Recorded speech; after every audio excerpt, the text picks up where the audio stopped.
Қазақ мұра жүйесіне қош келдіңіздер. Бұл бейне жазбада біз сіздерге қателікпен естен шығарылған кітаптарды кері қайтару бойынша көрсетеміз.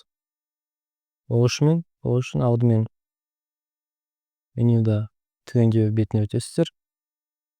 Жоғары жақта түгендеу батырмасын басасыздар және кері қайтару пунктін таңдайсыздар.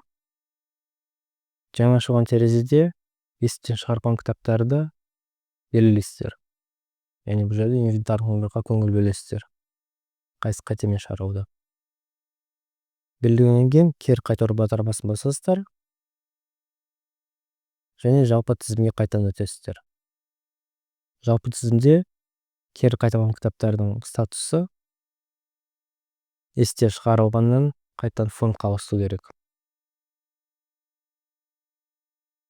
Назар аударуларыңызға рахмет. Егер сұрақтарыңыз болса, WhatsApp арқылы қолдау қызметіне хабарласа аласыздар.